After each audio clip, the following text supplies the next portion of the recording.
नमस्कार, दीप्स किचन मराठीमध्ये मी दीपाली आपलं मनापासून स्वागत करते। चला तर मग आजच्या आपल्या रेसिपीला सुरुवात करूयात। सातार स्पेशल मटन रसा करण्यासाठी मी इथे 700 ग्रॅम मटन घेतलेला आहे। मटन स्वच्छ धुवून घेतले। एक मोठा कांदा बारीक कट करून घेतलेला आहे आणि ही मटणाची चरबी कट करून घेतलेली आहे।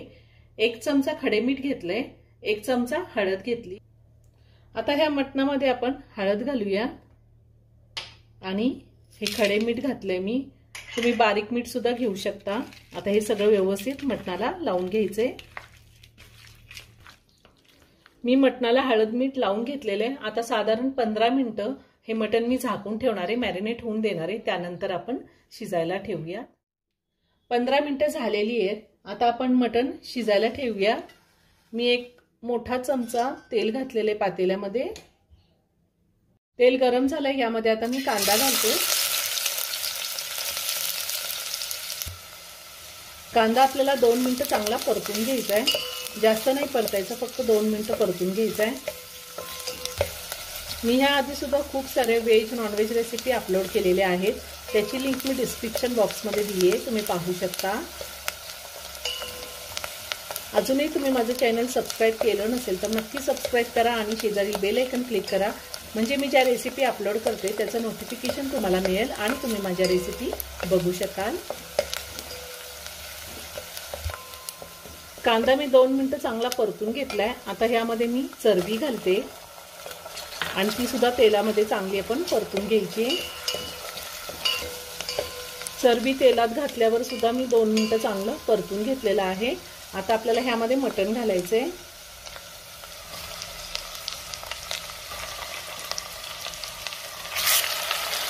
आता हे मटण आपल्याला तेलावरती चांगलं 5 मिनिटं परतून घ्यायचंय। मटण परतताना गॅसची फ्लेम नेहमी हायवर ठेवायची आहे। हाय फ्लेमवरतीच आपल्याला मटण परतून घ्यायचंय।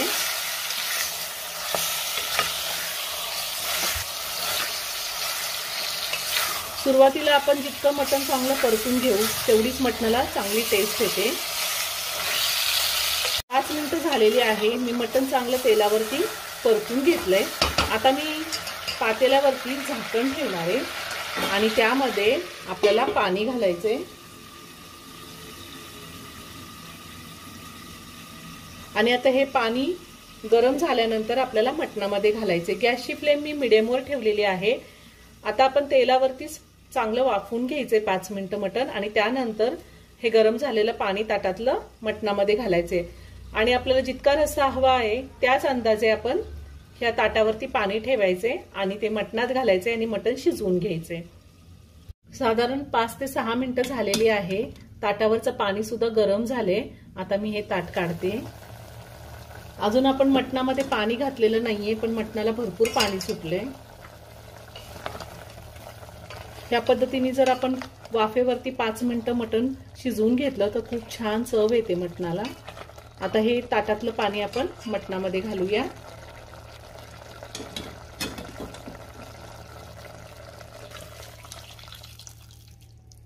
पुन्हा सगळं व्यवस्थित मिक्स करून घेऊया।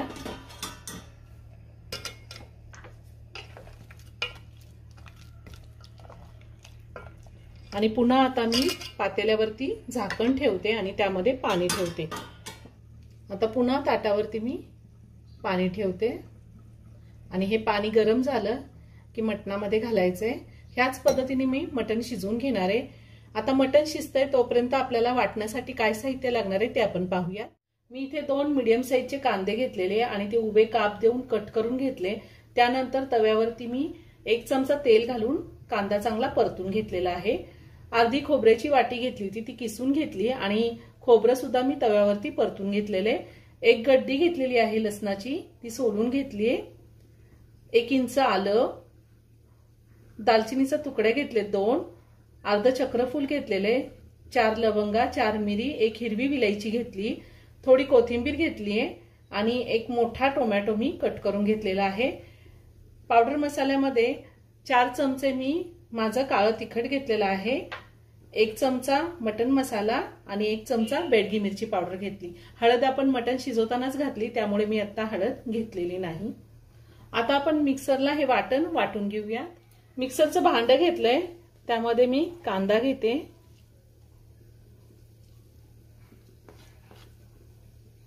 त्यातच खोबरं काढून घ्यायचंय,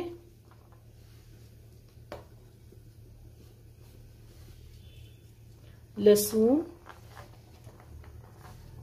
आलं आणि हे खडे मसाले सुद्धा आत्ताच घालते मी। टोमॅटो घालायचा आहे, सगळं मी आत्ताच घालणार आहे। कोथिंबीर घालूया।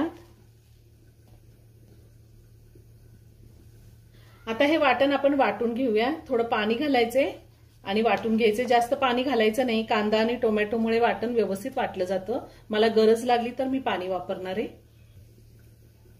मी वाटण वाटून घेतलेले, अगदी थोडं पाणी घातले वाटण वाटताना। आता ते मी काढून घेते। आता झालेलं आहे, मटण शिजलंय का आपण चेक करूया।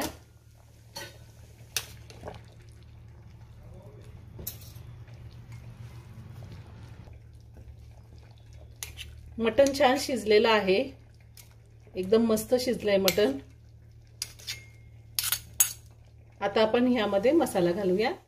मी गॅसवर कढई ठेवली, त्यामध्ये मोठे 2 चमचे तेल घातले। तेल थोडं गरम झाले, त्यामध्ये आता आपण काळं तिखट घालूया। त्यातच बेडगी मिरची पावडर घातली मी आणि मटण मसाला। आता हे सगळं व्यवस्थित मिक्स करून घेऊया। तेल थोडं गरम झाल्यावरच घालायचंय, जास्त जर तेल गरम झालं तर मसाला करपू शकतो। आता ह्यामध्ये आपण जे वाटण तयार करून घेतलेले ते वाटण घालूया। वाटण आपल्याला चांगलं तेल सुटेपर्यंत परतून घ्यायचंय। आपण मिक्सरला जेव्हा वाटण बारीक करतो त्यावेळेस जास्त पाणी नाही घातलं ना तर पटकन मसाला परतून होतो। वाटण छान परतून झालेले। आता आपण जे मटण शिजवून घेतले त्यातलं अळणी सूप आपण 2 चमचे घालूया आणि पुन्हा एकदा वाटण चांगलं शिजवून घ्यायचे।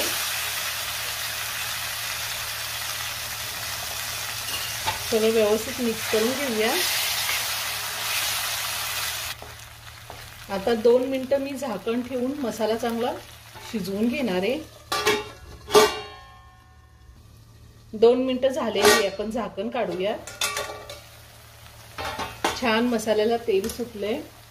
पुन्हा एकदा सगळं व्यवस्थित मिक्स करून घेऊया आणि आता यामध्ये मटण आणि अळणी सूप घालूया।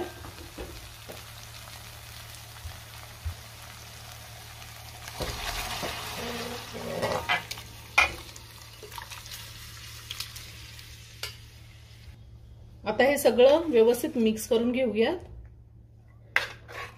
आपल्याला रसा किती पातळ किंवा घट्ट हवा आहे त्या अंदाजे आपण वरतून गरम पाणी घालू शकतो। आता हे सगळं व्यवस्थित मिक्स करून घेतलंय आणि थोडं मीठ कमी आहे त्यामुळे मी वरतून मीठ घालते आणि पुन्हा सगळं व्यवस्थित मिक्स करून घेऊया। आणि मटण मी चांगलं 5 मिनिटं उकळून घेणार आहे। 5 मिनिटं झालेली आहे। मी मटण छान उकळून घेतलेले, वरतून थोडी कोथिंबीर घालते। किती छान तर्री आली, मस्त झालंय। आता मी गॅस बंद करते आणि मटण एका प्लेटमध्ये काढून घेते। खूप छान झालंय। तयार झाला सातार स्पेशल झणझणीत मटण रस्सा। खूप छान झालाय। आपण हा मटण रस्सा भाकरी, चपाती, भात कशासोबतही खाऊ शकतो। तुम्ही एकदा नक्की करून पहा। व्हिडिओ जर आवडला तर व्हिडिओला लाईक आणि शेअर करायला विसरू नका। रेसिपी आवडली असेल तर कमेंट करून नक्की कळवा। पुन्हा भेटूया अशाच एका छानशा साध्या आणि सोप्या रेसिपी बरोबर। धन्यवाद।